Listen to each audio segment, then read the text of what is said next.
Hi යාළුවනේ කොහොමද ඉතින් ඔයාලට ඔන්න ඉතින් හැම සතියෙම වීඩියෝ එකක් අරන් එනවයි කියලා ඔයාලට පොරොන්දු වෙච්ච විදිහටම ඔන්න මේ සතියේත් මම වීඩියෝ එකක් අරන් ආවා. ඉතින් ඔන්න අද වීඩියෝ එක නම් ටිකක් විශේෂ වීඩියෝ එකක්. ඉතින් ඔන්න අද වීඩියෝ එකේදී ඔයාලට දෙන gift වගේක් ලෑස්ති කරන්න තමයි යන්නේ. ඉතින් කාටද මම මේ gift දෙන්නේ? අගෙන් ඔන්න පුංචි හරි item එකක් ගත්ත කෙනෙක් දන්නවා ඇති. ඒ අයට මම පුංචිම හරි gift එකක් අනිවාර්යෙන් එයාලගේ parcel එකත් එක්ක එහෙම නැත්නම් එයාලගේ order එකත් එක්ක එවනවායි කියලා. ඉතින් එහෙන් මෙහෙන් බැරි වෙලා හරි gift නැති වුණොත් තමයි ඒගොල්ලන්ට එවන්න බැරි වෙන්නේ. එහෙම නැත්නම් මම බොහොම පුංචි හරි gift එකක් අනිවාර්යෙන්ම ඉතින් මගෙන් බඩු ගන්න අයට මම එවනවා. ඉතින් මේ පාර අවුරුදු මාසෙත් ළඟ එනවනේ. අන්න ඒක නිසා මගෙන් බඩු ගන්න අයට ටිකක් විශේෂ gift වගේක් ලෑස්ති කරන්න මං හිතුවා. ඉතින් අවුරුදු මාසෙදී නිකම්ම ඔයාලගේ පාර්සල් එක එනවට වඩා මෙන්න මේ විදිහේ පුංචි gift එකක් එක්ක ඔයාලට පාර්සල් එක ලැබෙනවා නම් හොඳයිනේ. අන්න ඒක නිසා මම මෙන්න මේ gift එක ලෑස්ති කරන්න හිතුවා. එහෙනම් අපි බලමු කොහොමද මේ විදිහට gift එක ලෑස්ති වෙන්නේ කියලා.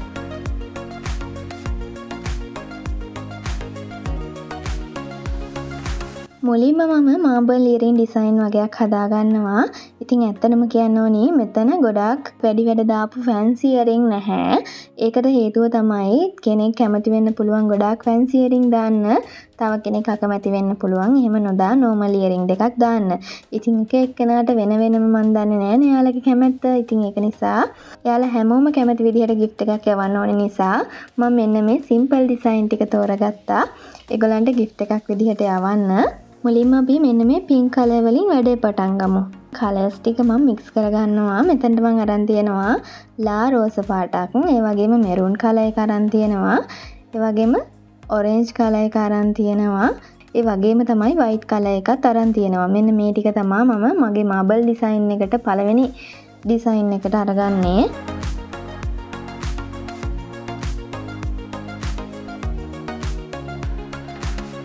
ඉතින් මෙන්න මේ විදිහට මම ක්ලේ ටික මිශ්‍ර කරගන්න අතරතුරේ ඔයාලට කියන්න මට පුංචි දෙයක් මතක් වුණා.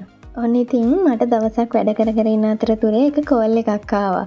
ඒ කෝල් එකේදී මං හිතන්නේ අක්කා කෙනෙක් එයා මගෙන් ඇහුවා මම මේ සම්බන්ධව ක්ලාස් කරනවද කියලා. ඒ කියන්නේ මම මේ ඉයරින් හදන එක සම්බන්ධව ක්ලාස් කරනවද කියලා. ඊට පස්සේ මං කිව්වා නැහැ කියලා.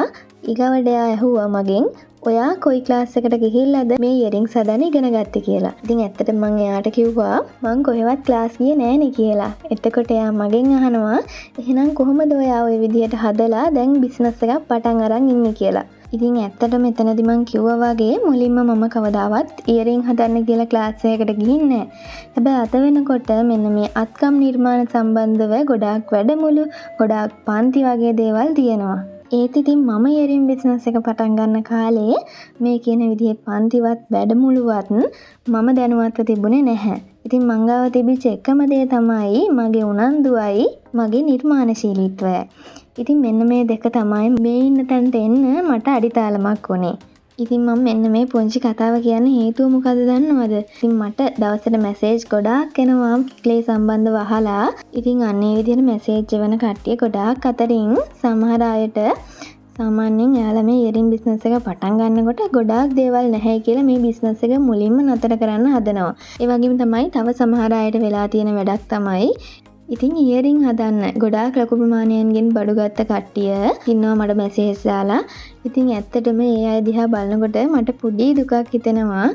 ඇයි ඉතින් ඔයාලා ඉයරින් හදන්න නැත්තම් මේ තරම් ලොකු බඩු ප්‍රමාණයක් ගත්තේ? අපරාධ මේ ඉයරින් හදන්න ගොඩාක් ලොකු ප්‍රමාණයන්ගෙන් බඩු අරන් ඒක අතහැරලා දාන එක ඇත්තටම මේ කාලේ හැටියට කෙනෙක්ට ඇත්තටම ගොඩාක් ලොකු පාඩුවක්.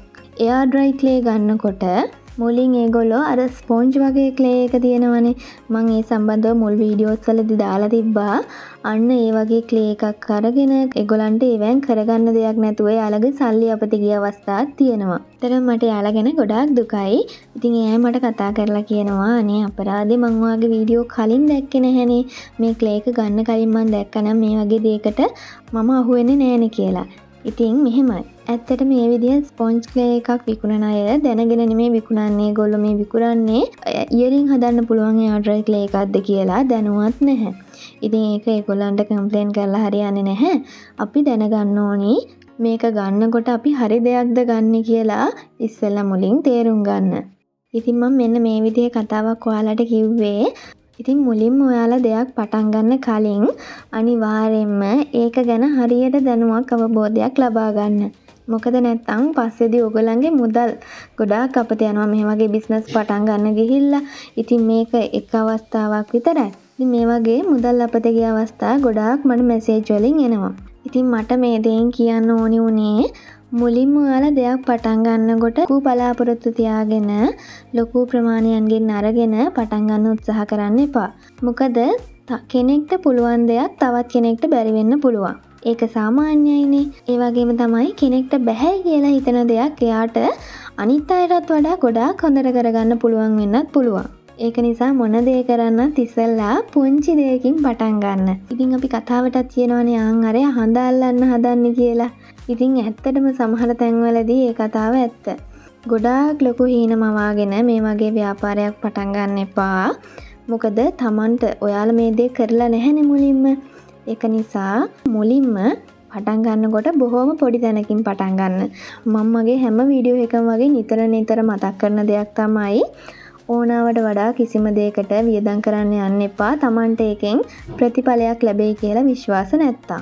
ඉතින් අද වෙනකොට ඕනි තරම් YouTube එකේ මෙන්න මේ ක්ලේ වීඩියෝස් සම්බන්ධව තියෙනවා. ඉතින් මම මුලින්ම ක්ලේ එකෙන් පටන් ගන්නකොට මං ගාව මොනම දෙයක්වත් තිබුණේ නැහැ කියලා මං කිව්වනේ. ඉතින් මම ඉස්සෙල්ලාම පටන් ගත්තේ මුලින්ම කරේ මම මේක ගැන ආසාවක් හිතේ ඇති වෙලා දිගින් දිගටම මේ YouTube වල වීඩියෝස් බැලුවා. හැබැයි මට කොයිම තැනකින්වත් හම්බ වුණේ නැහැ එයා ඩ්‍රයි ක්ලේ වලින් හරියට බිස්නස් එකක් කොහොමද පටන් ගන්න කියලා. ඒ ලංකාව ඇතුලේ විතරයි. ඒ වුණාට ඊගාවට මම පිටරට අයගේ වීඩියෝස් බලන්න ගියාම ඔන්න එයාලගේ නම් තියෙනවා කොහොමද මම මේ ඩ්‍රයි ක්ලේ වලින් ඉයරින් එකක් පටන් ගන්නවා නම් කොහොමද පටන් ගන්න ඕනේ කියලා. ඉතින් මුල්ම වතාවට මම පටන් ගන්නකොට මට ලොකු මුදලක් අතේ තිබුණේ නැහැ. මුලින්ම මම ගත්තේ මට අත්‍යවශ්‍යම කියලා හිතන පුංචි දේවල්. ඉතින් අඩුම තරමේ මම ක්ලේ එකක්වත් ගත්තේ නැහැ මුලින්ම.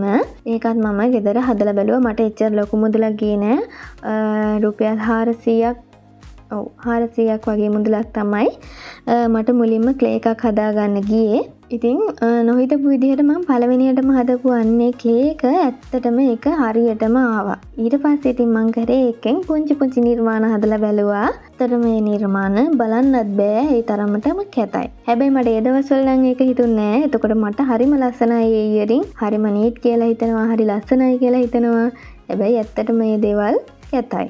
ඒ වගේම තමයි මුල් මාස ගාන තුල සාමාන්‍යයෙන් අවුරුද්දක් වගේ කාලයක් යනකම් මට හරියට බිස්නස් එකක් ලැබුණේ නැහැ. කවුරුවත් මගෙන් ක්ලේ ගත්තෙත් නැහැ. කවුරුවත් මගෙන් ඉයරින් ගත්තෙත් නැහැ. ඒත් මං අතෑරියේ නැහැ. නිර්මාණ හදා ගෙදර තියාගත්ත මං ගාව තියෙනවා පරණ හදපු ඉයරින් ගොඩාක් පෙට්ටි වල දාලා පුරවලා තියෙනවා. හදා ඉන්නවා. හැබැයි කවුරුවත් මේවා ගන්න කෙනෙක් නැහැ. හැබැයි මම මේක අතෑරියෙත් නැහැ. දිගින් දිගටම කරගෙන ගියා.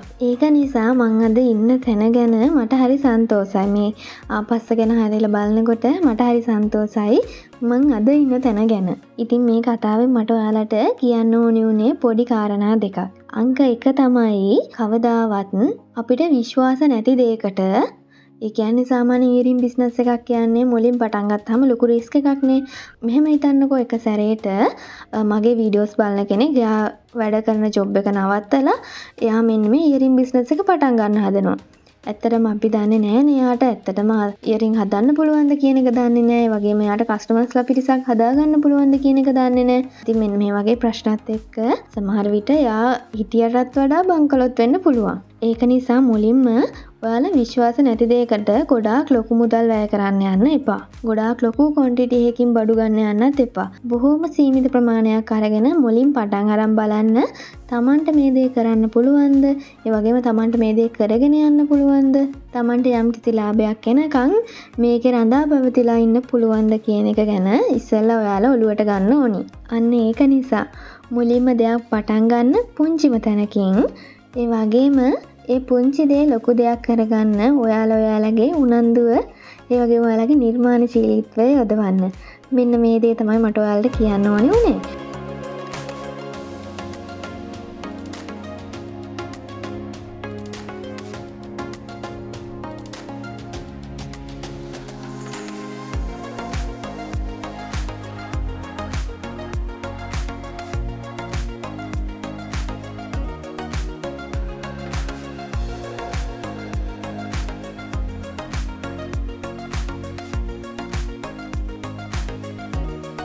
ඉතින් මෙන්න මේ විදිහට මම මේ ඉතුරු කරගත්ත ක්ලේ ටිකත් මේ විදිහට සිලිකන් මෝල්ඩ් වලට දාලා ඉයරින් හදා ගන්නවා. ඉතින් මේ විදිහට ඉයරින් ටික බලනකොට ඇත්තටම ඒවා ගොඩාක් සිම්පල් ඩිසයින් තියෙන්නේ වගේම ලස්සනක් පේන්නෙත් නෑ නෙච්චර. හැබැයි මම මේවට අලුත් ලස්සනක් අරන් එනවා. ඒ කොහොමද කියනවා නම් ඒ තමයි රේසින් ඇප්ලයි කරලා. ඉතින් මේ වීඩියෝ එක සම්පූර්ණයෙන්ම දානවා නම් ගොඩාක් දිග වෙන හින්දා මම කොටස් දෙකකට කඩලා තමයි දැම්මේ. අද වීඩියෝ එකේදී මම කියලා දෙන්නේ මෙන්න මේ විදිහට ඉයරින් හදාගන්න විදිහ වගේම කොහොමද ස්ක්‍රන්චි එකක් මහගන්න කියලා. ඔයාලා වීඩියෝ එකේ මුලදී දකින්න ඇති මම ස්ක්‍රන්චි එකක් මහන පොඩි වීඩියෝ ක්ලිප් දාලා තියෙනවා. ඉතින් අන්න ස්ක්‍රන්චි එකක් මහගන්න විදිහත් මම දැන් කියලා දෙන්නම්. ඉතින් ගොඩක් දෙනෙක් දන්නව ඇති සමහර විට කොහොමද මේ ස්ක්‍රන්චිස් මහගන්නේ කියලා. ඒ වගේම සමහර අය නොදන්නව ඇති. ඉතින් ඒ හැමෝටම තේරෙන විදිහට මම මේ වීඩියෝ එකේ දැම්මා මෙන්න මේ විදිහේ මුලින්ම රෙදි පටියක් කපා ගන්න ඕනි. මේකේ මම නම් අරන් දෙන්නේ අඟල් 18ක් දිග අඟල් 4ක් පළල රෙදි කෑල්ලක්. අඟල් 7ක් දිග පොඩි ඉලාස්ටික් පටියකුත් යනවා. ඉතින් මේකට වෙනමම තියෙනවා හෙයා බූල් බෑන්ඩ් වලට ඉලාස්ටික් එකක් ඒක ගන්නත් පුළුවන්. එහෙම නැත්නම් අපි සාමාන්‍ය රෙදි කඩවල් වල කට් පීස් කඩවල් වල තියෙනවා මේ වගේ ඉලාස්ටික් පටි. ඒකෙන් හොඳට ඇදෙන ඉලාස්ටික් පටියක් අරගන්න. ඒකෙන් අඟල් 7ක කොටසක් එක ස්ක්‍රන්චි එකට යනවා. ඊළඟට මම මේ පෙන්නන විදිහට මේ රෙදි කෑල්ල කන පිට පැත්ත හරවලා මෙන්න මේ කොන් දෙක මම මූට්ටු කරගන්නවා.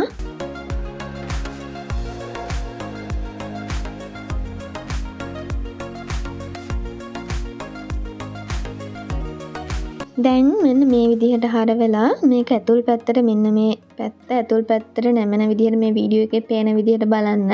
නමල ඉවර වෙලා මම මහගන්නයි යන්නේ.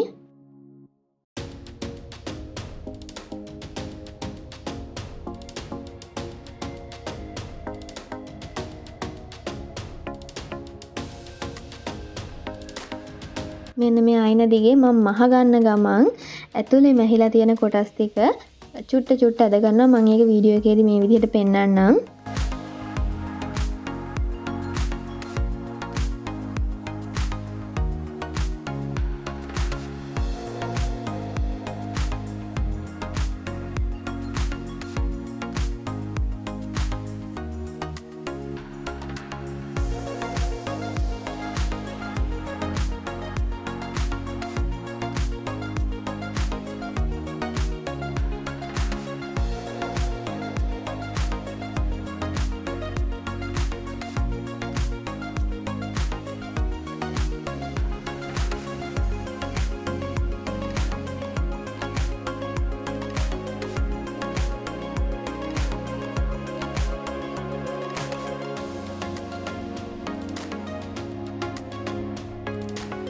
මේක සම්පූර්ණයෙන්ම මේ විදිහට ඇද මහගන්න එපා.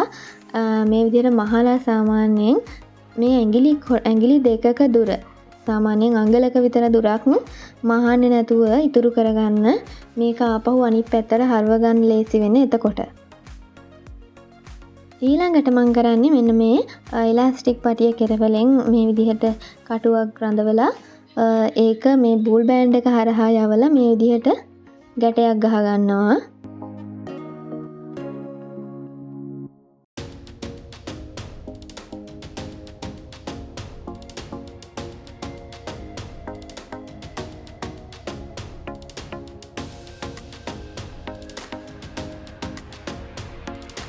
දැන් අපි අර මහලා ඉතුරු කරගත්ත කොටසෙන් මේ විදිහට චුට්ට එළියට අරගෙන දැන් කන පිට පැත්තනේ තිබ්බේ. දැන් මෙන්න මේක හොඳ පිට පැත්තට හරව ගන්නවා මේ විදිහට.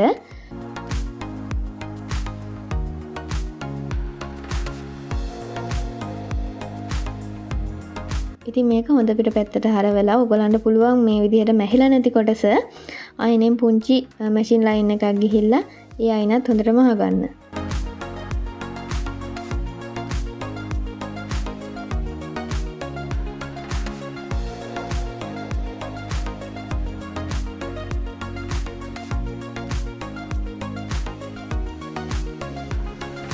ඉතින් මේ විදිහට මම තව එකක් මහලා පෙන්නන්නම්.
ඔන්න ඔය විදිහට තමයි ස්පන්ජ් එකක් මහගන්නේ. ඔන්න ඉතින් අද වීඩියෝ එකේදී මෙන්න මේ විදිහට මම අරන් ආවා ස්පන්ජ් එකක් මහන විදිහ මාබල් ඩිසයින් ටිකක් අරන් ආවා. ඉතින් ඒක ගොඩක් සිම්පල් ඩිසයින්. ඉතින් මෙන්න මේ ඉයරින් වල සිම්පල් ඩිසයින් එක කොහොමද හොඳ ලුක් එකක් තියෙන ලස්සන ඉයරින් එකක් බවට පත් වෙන රේසින් ඇප්ලයි කරන්න කියන එක මම part 2 වලින් ඒ කියන්නේ ඊගා වීඩියෝ එකේදී අරන් එනවා. ඒ ඉයරින් එකේ ෆ්‍රොන්ට් එකේ ඒ වගේම බෑක් එකේ රේසින් ඇප්ලයි කරලා ලස්සනට නීට් එකට කොහොමද ගන්න කියන එක මම ඊගා වීඩියෝ එකේදී අරන් එනවා. ඒ වගේම මේ gift එක කොහොමද පැක් කරන්න කියන එකත් මම අරන් එනවා. එහෙමනම් ඉතින් මගේ වීඩියෝ එක අද හොඳයි නම් like එකක් දාන්න. ඔයාලගේ අදහස් කමෙන්ට් එකක් විදිහට වීඩියෝ එකේ පහලින් සඳහන් කරන්න. ඉතින් හැම සතියෙම මේ වගේ වීඩියෝ එකක් බලන්න කැමති නම් මගේ channel එක අනිවාර්යයෙන්ම subscribe කරලා තියාගන්න. අදට මං ගිහින් එන්නම්. bye bye.